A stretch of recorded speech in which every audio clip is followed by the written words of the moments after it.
Good evening.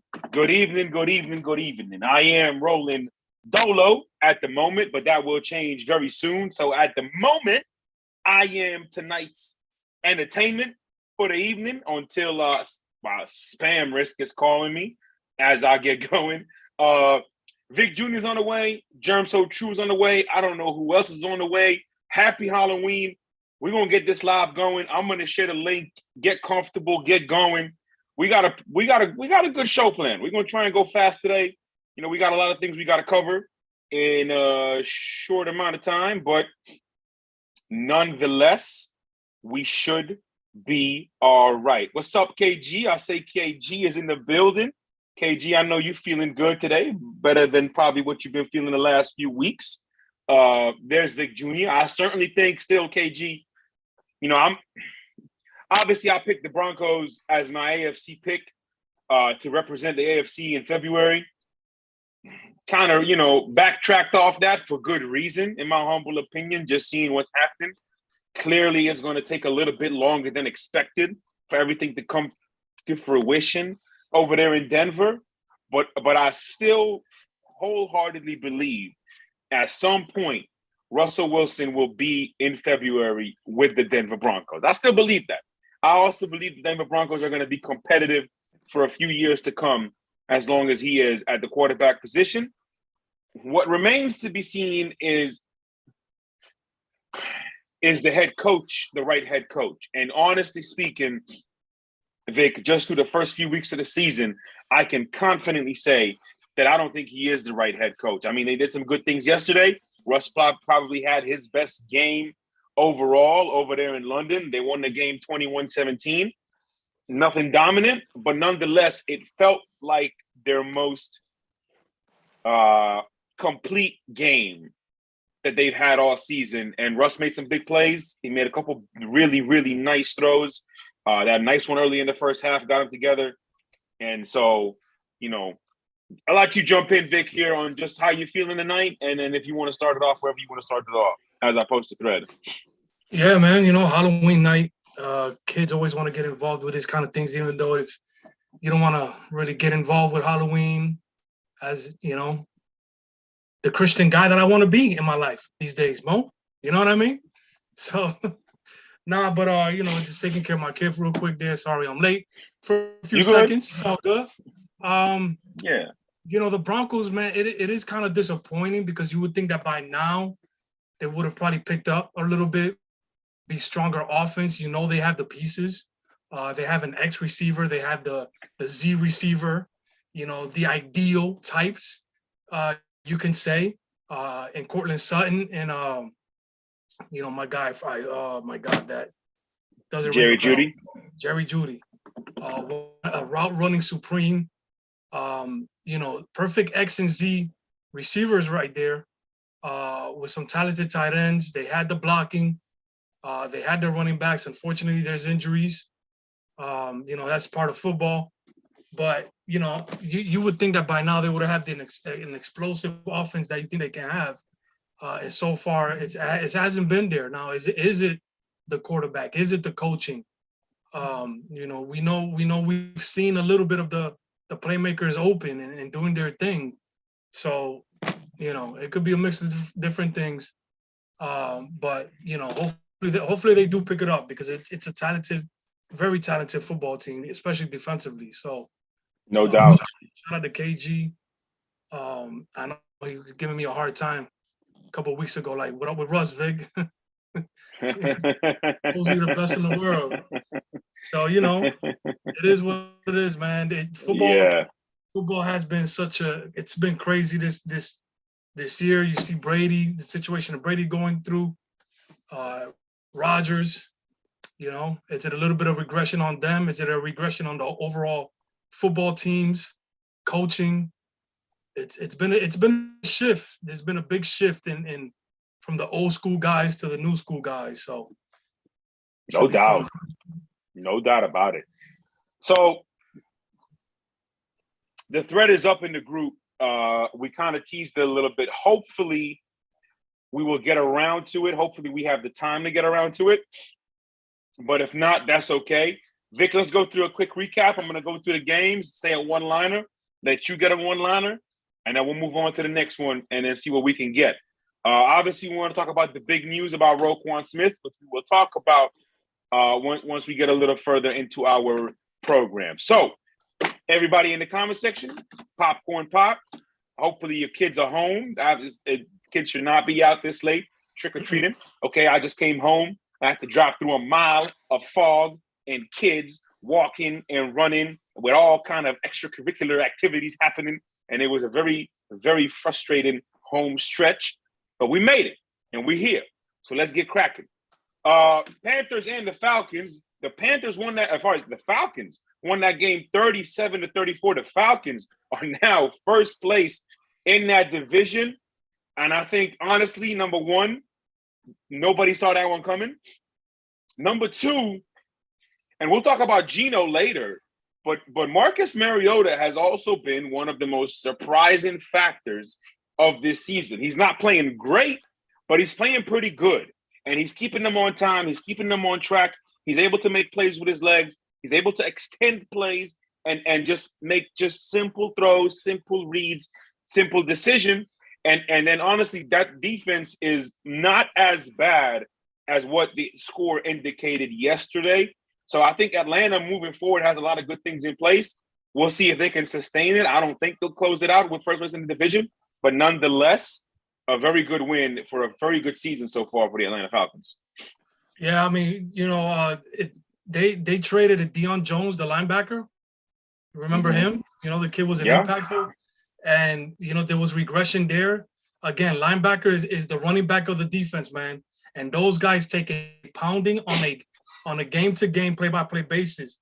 So you need to recycle those guys and get those linebackers ready, and your defense is solid. Real quick, the Panthers, you had a situation where DJ Moore caught a nice touch pass by PJ Walker. That was like a bomb right into his breadbasket. Caught it, scores a touchdown, takes off his helmet to celebrate. Yeah. Knocks the field goal back 15 yards. It's already 25 yards back. You got another 15 yards added to that. So it's about a 42-yard field goal. They should make it, but he doesn't. And now your game goes to overtime instead of a win. And then you end up losing. So again, disciplined football too is a factor in this situation. But yeah, man, shout out to the Falcons. They deserve where they at right now. Next game, Bears versus the Cowboys. Cowboys ended up winning that game 49-29. And while it looks like a very impressive win when you recap, to me, Vic, I just felt like there's a lot more left. I feel like there was a lot more that meets the eye when it came to that game. Number one, Pollard only touched the ball 15 times, and Zeke wasn't even in the game. That's unacceptable. Number two, they kind of allowed Justin Fields and the Bears to creep back into this game unnecessarily. They got that fluky fumble and really a mental blunder by Justin Fields to not just touch down Micah Parsons. But honestly, the Cowboys, man, nothing happened yesterday. Like at first, I'm like, okay, this is what the Cowboys are supposed to look like. But I said it to somebody, I was like, yo, this is what it's supposed to look like. But let's see if they can sustain it through 60 minutes. Let's see if they can put a complete 60-minute game of dominance against a team they are supposed to dominate. And I just didn't come out of that game thinking, okay, they figured it out. Matter of fact, I came out of the game thinking, damn, they may never figure it out. But nonetheless, they improved to 6-2. Vic? Yeah, no, I mean, like you said, I think there were 7 carries for 51 yards that Pollard had in the first quarter. Mm-hmm. He ended, I think, in the third quarter with 9 carries. And then that's when at the end of the game, they gave him the ball more, and he was able to break one off. But I don't just their game planning and their flow throughout the game is very questionable. On the offensive side, defensively, I mean, shout out to the Bears, man. Like I doubted them last week against the Patriots. I said they were going to score 0, and they scored 33. So my apologies to them. That's why I hate predicting scores, because football is like that. And then they come next week and score 29 points against a very good Cowboys defense. I think that's the highest that the Cowboys gave up this year. So I don't know, that might, so the Bears might be on to something. They're running the ball very well. And you got the quarterback Fields passing a little bit better. So, the Bears, the Bears are trending up for the future. I agree. We'll wait till Germ So True gets comfortable in this one. Next game on the docket, you had the Dolphins versus the Lions. Dolphins won that game. Dolphins won 31-27, improved to 5-3. And once again, I thought it was an impressive game by the Dolphins. I thought it was an impressive win overall and impressive playing throughout. It was a dogfight. They were behind most of the game. They kept fighting. They kept playing. Tua made some plays. Jalen made some plays. Cheetah made some plays. I mean, everybody just sort of made plays.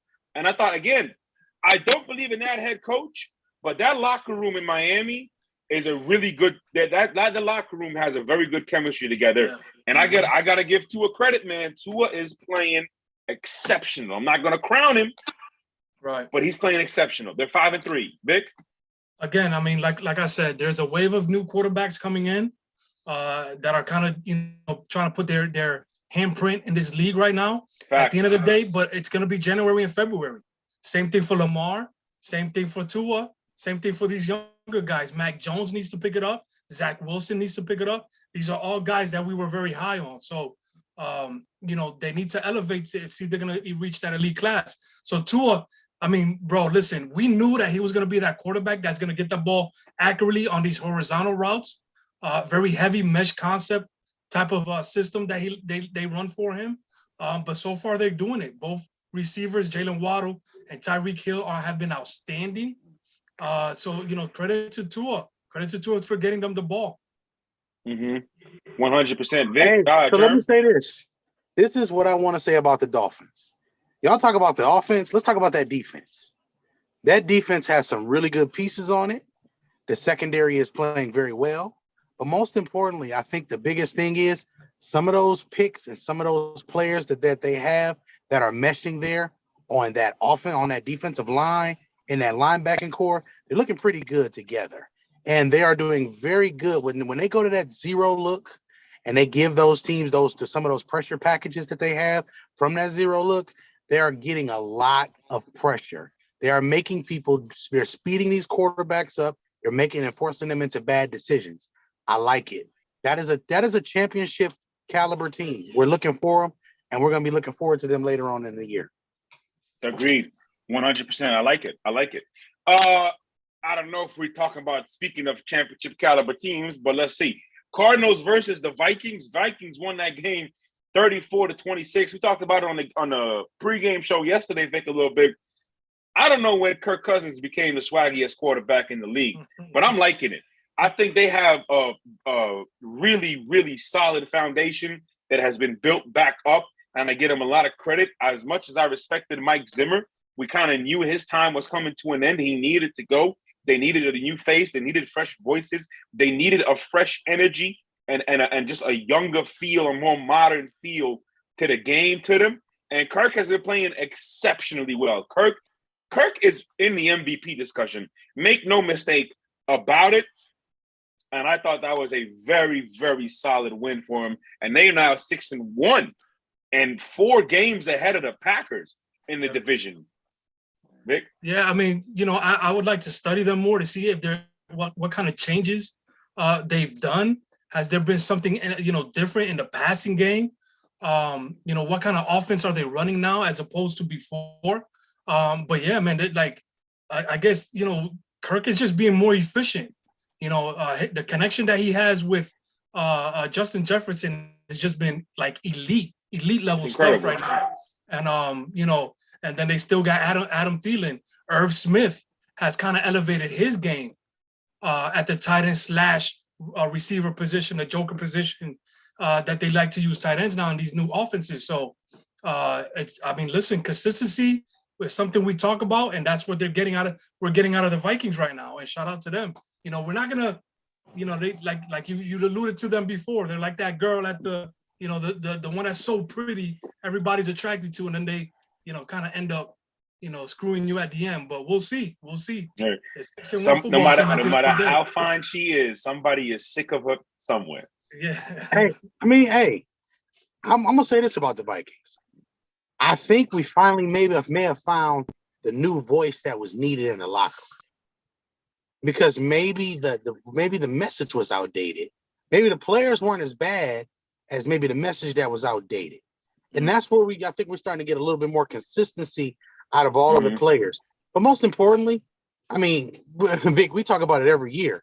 Adding Justin Jefferson, especially a guy like that, he's a winner. He's going to add wins to your program. He's going to turn franchises around because of his attitude and the way he plays the game. Plays the game the right way. Dalvin Cook, we weren't as high on him, but we said he had ability. He shows a lot of good ability when he came out of Florida State. We were just worried about the little knocks on character niches. But at the end of the day, these are winning players. Winning players put in winning organizations. Eventually, organizations start to win. As long as the organization is detrimental to the players. Shout out to the Vikings. And like Kirk said, y'all like that. Y'all like that. And I think two things. Number one, about an organization being detrimental to a player. I think the Vikings as an organization showed the characters of who they are with the Everson Griffin situation. And that's a big credit to them. And on the flip side, not only is there a new voice, Germ, they've just been infused with some youth to that locker room, to that staff, to that personnel. And I think that's very important. They were kind of just creeping up on getting older, where their average starters were like 29 years old. And that's not really where you want to be in the NFL. Shockingly, Raiders, Saints, add this to it. Who thought that they would ever think to get rid of Anthony Barr? I thought he was going to be a lifetime Viking. So to get rid of Anthony Barr was probably the most interesting thing that happened, but they didn't do it in an egregious way. They did it in a very, very business-like approach that probably was the right move for the organization and the player. Oh, 100%. But they kept Eric Kendricks, which was definitely the right move. The right decision. Or Michael Kendricks. I'm not sure which one. Can't remember now. Right. It's Eric. It's Eric. Yeah. And Michael's the one in prison, I think, or was. Michael's that's the former Seahawk. Yeah. And Eagle. Raiders, Saints. Saints shut out the Raiders 24-0. Nothing to say, man. Raiders are trash. I don't know if y'all want to jump in on that. Raiders are just ass. Bro, Devontae, the Raiders are a bunch of tricks. Do you think that last year? I'm saying it again. They're a bunch of tricks. Do you think Devontae is regretting his decision? I mean, because he better be. One for 7 yards? Yes. Yes. Jeremy, anything you want to add on this game? I'm going to say this real easy, real quick. Receivers do not transition to win. If you thought you were in a good position to take a receiver, a guy like Devontae Adams, I tried to tell y'all he was looting in a riot. He was looting in a shootout. He just looting. It just is what it is. Great player. He just doesn't add to the win column. And as you see, he hasn't added to the win column. Right. The guy who adds to the win column was the tailback that they drafted from Alabama, who every game that he has played and been good, they have had a chance to win or have won the game. Yep. Get him the ball, move out the way, and stop bullshitting. That's where we at. Stop the madness. Josh did. Yep. Josh did. Yes, he did. Hey, he did. Hey. Man. Les, it's great to have you on, brother. Welcome.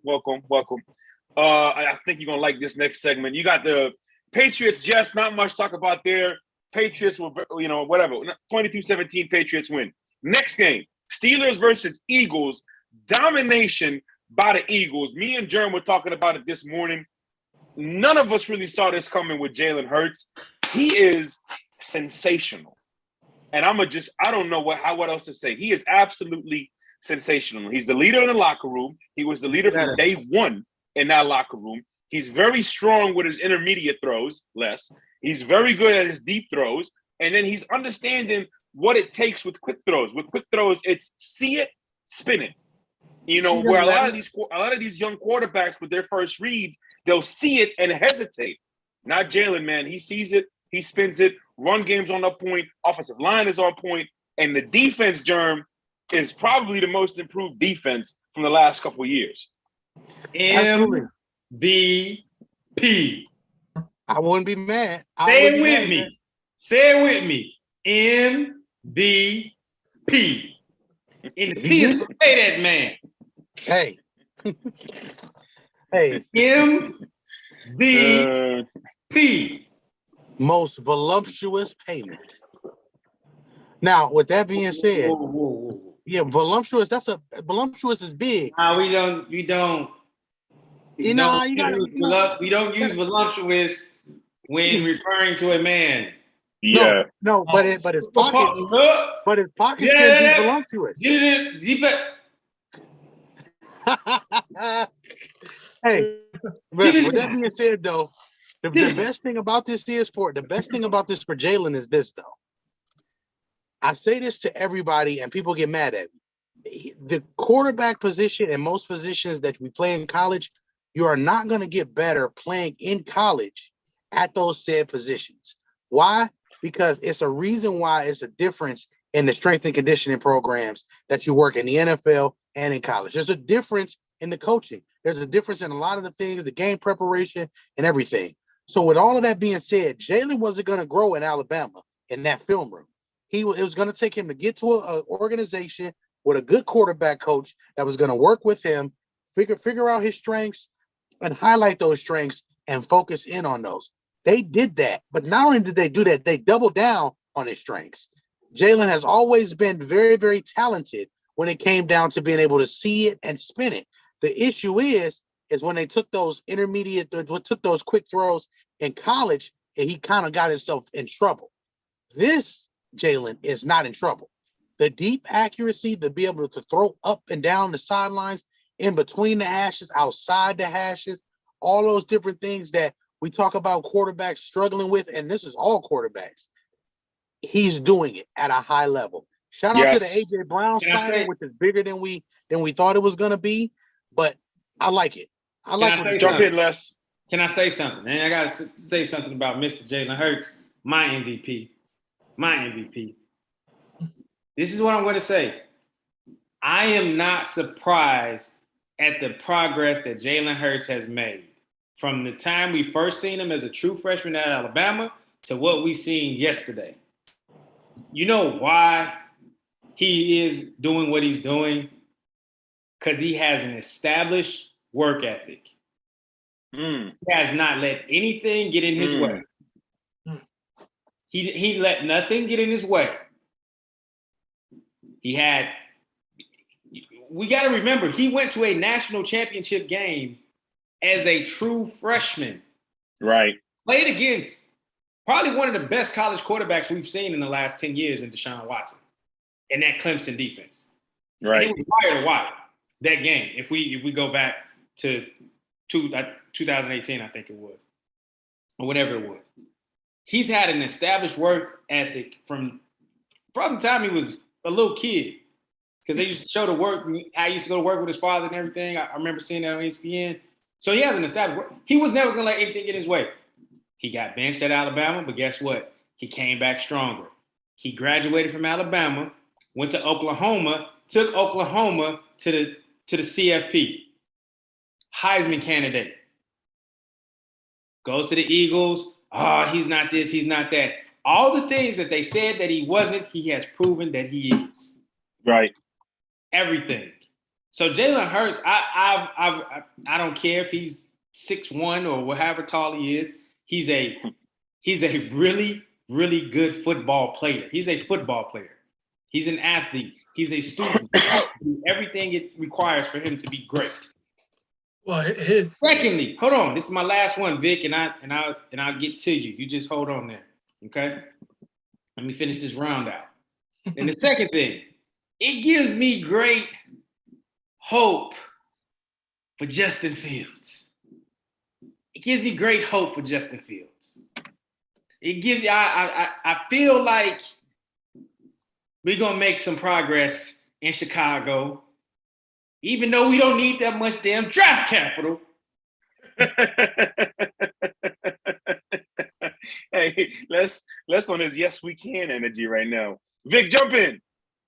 Yeah, I mean, one thing I've liked about Jalen was that German and I talked about it. He was making throws outside the hash marks that was a little bit more consistent than a lot of these younger quarterbacks.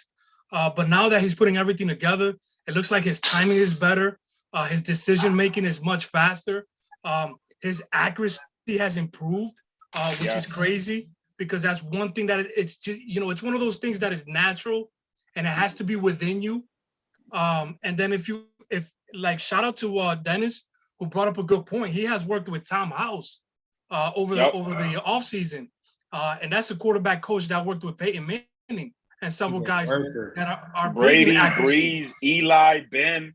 Every name him, bro. He's a worker.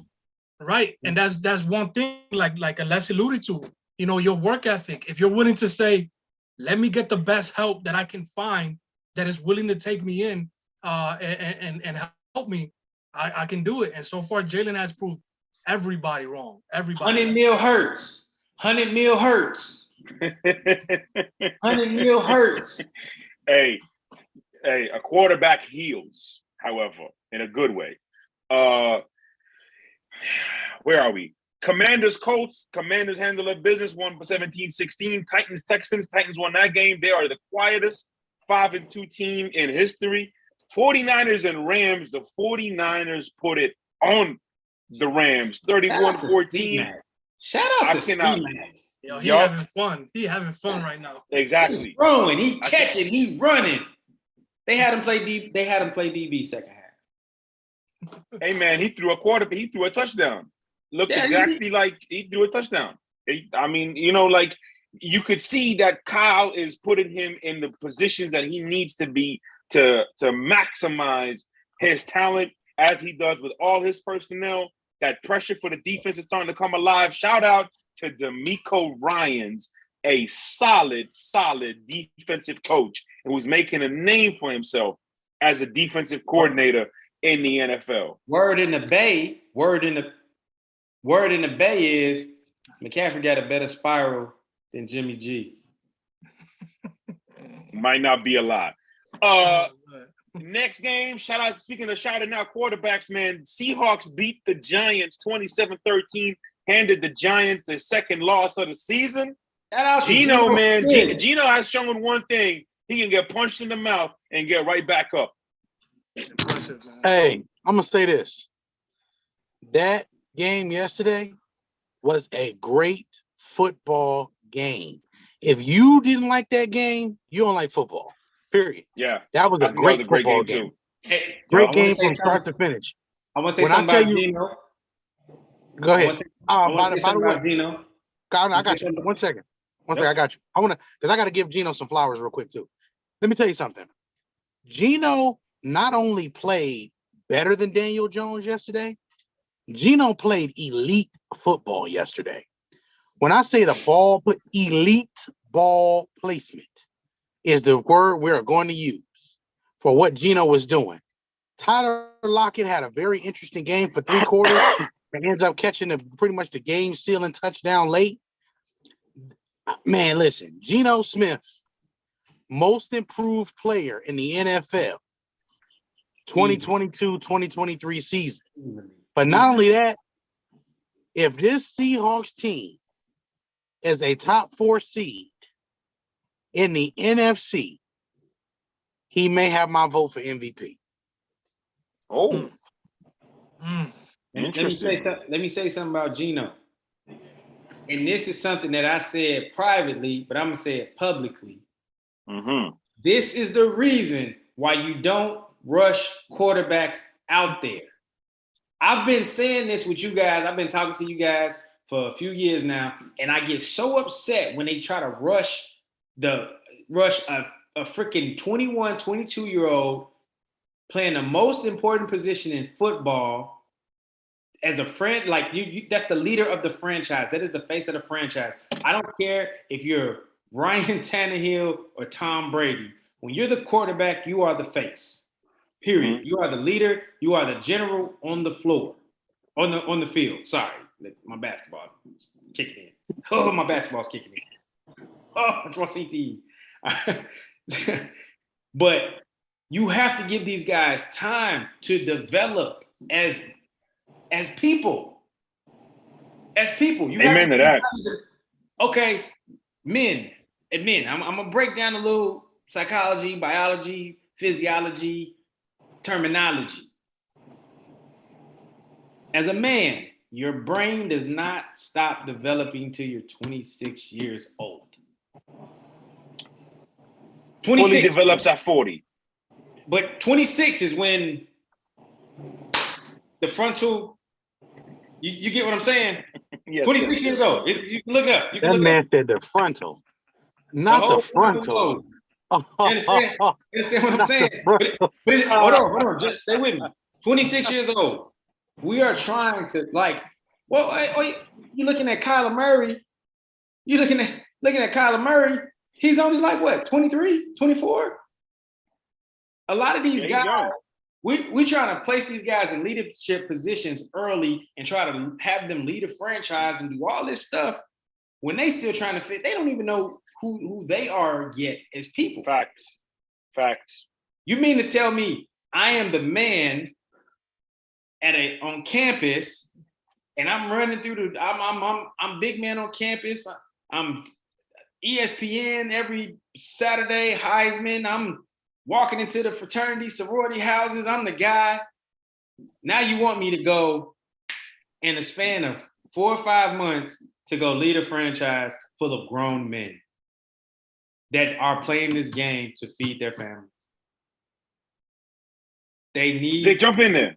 The maturation process for NFL quarterbacks has to go back to where they were. What it was. No doubt. I mean, it's something we talked about. I think it has a lot to do with coaches getting fired too quickly. So the coaches getting fired too quickly, they're rushing the quarterbacks. You know what I mean? So some of them are able to just jump in right away and put on a show. Some of them need some time to develop. And I'm going to use Aaron Rodgers as an example. Aaron Rodgers. He waited his turn. Yes, he learned from. There was a lot of great quarterback minds in the locker room when Aaron Rodgers was coming up. No doubt about it. Yeah, he played behind. He played behind a guy. I'm not going to say his name. Right. Yeah, because he trash. I'm talking about him as a football player. Right. Great football. I'm keeping it football. Yes. Great football player. He played and learned under a great quarterback. Yeah. Right. All-time great quarterback. Think about Mr. Brady. Drew Bledsoe was no slouch. No. Let's not get that twisted. Drew Bledsoe was no slouch. Like plus Brady had Charlie Weiss. Yes. Like we have to really look at how some of these if we go no doubt. all these all-time guys had to sit. That is a good point. That's why we talk about culture so often. You gotta grow. That's a position you have to grow in.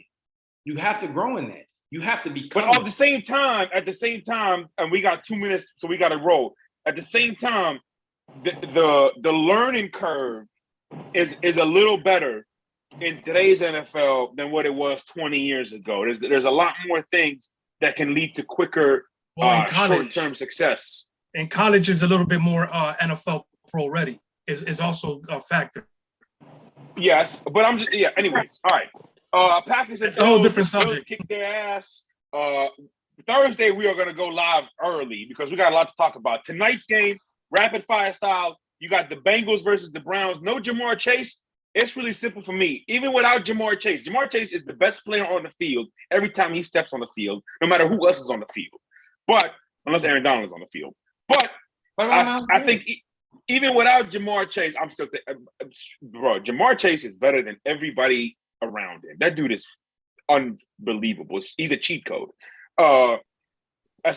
However, even without him, I think number one, you got Tyler Boyd. You look for him to be a possession receiver. You look to him to be a deep threat receiver. You got T. Higgins. You look for him to be a quick yak receiver. You got Hayden Hurst, who's going to be your chain mover and your red zone threat. And then overall, I think the usage of Joe Mixon needs to continue to go up and up and up because not to over exaggerate, but anything Christian McCaffrey can do, Joe Mixon can do. I'm taking the Bengals to roll. Give me the Bengals. Vic? Yeah, I mean, I'm with you on that. I think Joe Mixon, more touches, please. keep the ball on the ground as much as you can. You can do that against Cleveland. But yeah, I mean, like you said, a key factor is going to be Tyler Boyd. He should get more looks, more targets. Because T. Higgins, of course, is there's a connection there with Joe Burrow. So they're definitely going to use a lot of Tyler Boyd as well. Yes. I am merely taking the Browns because I know Josh Storms wants the Bengals to win. Jerm. Well, I'm taking Cleveland. No Odell Landry. Guess what that means? There will be no problem covering T. Higgins and them. Joe Mixon, love the guy, but they're not going to give him the ball. They're not going to be disciplined. They're going to try to put the ball in Joey B's hands. And Cleveland is going to run the ball tonight because they need this win more than anything. Jesus, Mary, and Joseph, please make them run the ball tonight. At the end of the day, give me the Browns. By final score, don't care if you walk away. No, I'm don't care about the you. They didn't come. Ain't nobody coming to see you. What is Otis. happening here? Ain't nobody coming to see you, Otis. Hold up. Hey, like I said, hold up. Cleveland. The show is over for you. Listen, the show is over. We're gonna do a little watch party until we go off the live. If anybody wants to jump on, let me know. The show's over. 2-2, we out. Why you just said, and you have said repeatedly, as we have, and you just said it about 20 minutes ago, that a receiver does not translate to wins. So what are you, Germ So True? Oh, we're gonna put you in a chorito or whatever it's called right now. What are you, Germ So True, trying to say about Joe Burrow? I'm just saying that Odell Landry is that dude, and he transitions to win on Sunday and on Mondays and on Thursdays and on Saturdays too. But what I'm trying to also say is that if he's on the field, that offense is different, and you guys are going to see what I'm talking about. And Joe Burrow going to be on his back like he was his rookie year. No Jamar Chase. No Jamar Chase. Here we go. T. Higgins in motion. And they're going to run the ball. And they're going to get about 5-6 yards. Hey, we off to you too? No, we're still live. We going off. 2-2, y'all. We out.